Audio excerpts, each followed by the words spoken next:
Friends தீரும் உறவுகள் அனைவருக்கும் வணக்கம். நம்மளோட சேனலில் வழங்கக்கூடியதுன்னு பார்த்திங்கன்னா முற்றிலும் இலவசமான வரன் பதிவுங்க. ஸோ இந்த பதிவில் கூட உங்களுக்கான வாழ்க்கை துணை அமையலாம். வாங்க இந்த இலவசங்களை பார்ப்போம். பெயர் பத்மபிரியா, வயது 38 வயது ஆகுதுங்க. ராசி ரிஷப ராசிங்க. ஜாதின்னு பார்த்திங்கன்னா இந்து மதத்தை சார்ந்தவங்க, அம்பலக்காரர் சமுதாயத்தை சேர்ந்தவங்க. இதில் உட்பிரிவு எதுவாக இருந்தாலும் சம்மதம்னு சொல்லியிருக்காங்க.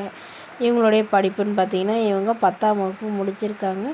இவங்க அக்கா ஹோட்டல் வச்சுருக்காங்க. ஸோ அதிலே இவங்க வேலை பார்த்துட்ருக்கிறதா சொல்லியிருக்காங்க.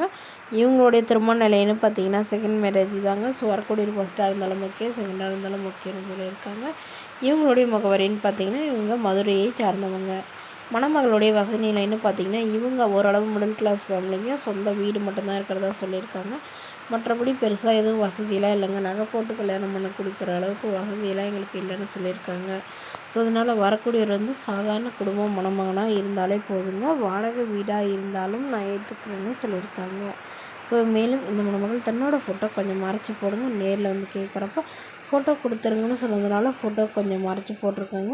ஸோ மணமகளுடைய அப்பா தன்னுடைய பொண்ணுக்கு ஒரு 5 சவரன் நகை போடுறாங்க. அவ்வளோதான் எங்களால் முடியும்னு சொல்லியிருக்காங்க. இவங்களுக்கு உடன் பிறந்தவங்கன்னு பார்த்திங்கன்னா ஒரு தம்பி மட்டும்தாங்க. அவருக்கு திருமணம் ஆயிடுச்சுங்க. ஸோ இந்த மணமகள் தன்னோட ஃபோட்டோ கொஞ்சம் மறைச்சி போடுங்க. நேரில் கேட்குறப்ப ஃபோட்டோ கொடுத்துருங்கன்னு சொன்னதுனால ஃபோட்டோ கொஞ்சம் மறைச்சி போட்டிருக்காங்க. இந்த மணமகளை உங்களுக்கு பிடிச்சிருந்தா கீழே உள்ள வாட்ஸ்அப் நம்பரை தொடர்பு கொள்ளவும்.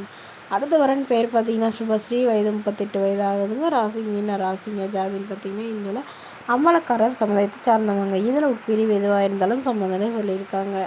படிப்பு BA முடிச்சிருக்காங்க. இவங்க ப்ரைவேட் கம்பெனியில் வேலை பார்த்துட்ருக்காங்க. உங்களோட திருமண நிலைன்னு பார்த்திங்கன்னா செகண்ட் மேரேஜ் தாங்க. ஸோ வரக்கூடிய ஃபஸ்ட்டாக இருந்தாலும் ஓகே, செகண்டாக இருந்தாலும் ஓகேன்னு சொல்லியிருக்காங்க. இவங்களுடைய முகவரின்னு பார்த்திங்கன்னா இவங்க பெரம்பலூரை சார்ந்தவங்க. மணமகளுடைய வசதி நிலைன்னு பார்த்திங்கன்னா இவங்க ஓரளவு மிடில் கிளாஸ் ஃபேமிலிங்க. சொந்த வீடு இருக்கிறதா சொல்லியிருக்காங்க. அது இல்லாமல் நிலமும் கொஞ்சம் இருக்கிறதா சொல்லியிருக்காங்க. இவங்களுடைய எதிர்பார்ப்புன்னு பார்த்திங்கன்னா வரக்கூடிய மணமகன் ஒரு டிகிரி படிச்சிருந்தாலும் ஓகே, இல்லை படிப்பு குறைவாக இருந்தாலும் பரவாயில்லைங்க. ஏதாவது பிஸ்னஸ் பண்ணிகிட்டு இருந்தாலும் எனக்கு சம்மதம்னு சொல்லியிருக்காங்க. மணமகளுக்கு உடன் பிறந்தவங்க ஒரு அண்ணா மட்டும்தாங்க. இவங்களுடைய அண்ணா டாக்டராக இருக்கிறாங்க. ஸோ இவங்களுடைய எதிர்பார்ப்புன்னு பார்த்திங்கன்னா வரக்கூடிய மணமகன் வீட்டோட மணமகனாக வேணும்னு எதிர்பார்க்குறாங்க. அவருக்கு திருமணம் ஆகியிருந்தாலும் ஓகேங்க, நம்ம மனைவியோ குழந்தையோ இல்லாதவராக வேணும்னு கேட்டிருக்காங்க. ஸோ இந்த மணமகள் தன்னோட ஃபோட்டோ கொஞ்சம் மறைச்சி போடுங்க. நேரில் கேட்குறப்போ ஃபோட்டோ கொடுத்துருங்கன்னு சொன்னதுனால ஃபோட்டோ கொஞ்சம் மறைச்சி போட்டிருக்குங்க. இந்த மணமகளை உங்களுக்கு பிடிச்சிருந்தா கீழே உள்ள வாட்ஸ்அப் நம்பருக்கு உங்களுடைய முழு விவரங்களையும் எங்களுக்கு சென்ட் பண்ணுங்கள். நாங்கள் இந்த மணமகள் வீட்டாருக்கு அனுப்பி வைத்து இவங்களுக்கு ஓகேங்கிற பட்சத்தில் மணமகள் வீட்டாரின் ஃபோன் நம்பர் இலவசமாகவே வழங்கப்படுங்க. இதற்கு கட்டணமாக ₹1 கூட செலுத்த தேவையில்லை. இது முற்றிலும் முழுக்க இலவசமான வரன்பதிவு மட்டுமே. இதுபோன்ற இலவசங்களை உடனுக்குடனே உங்களுடைய ஃபோனில் தெரிஞ்சுக்கணும். நம்மளோட சேனலை சப்ஸ்கிரைப் பண்ணி அருகில் உள்ள பெல் ஐக்கனை கிளிக் பண்ணி ஆன்லைன் செட் பண்ணிக்கோங்க. Okay friends, thank you.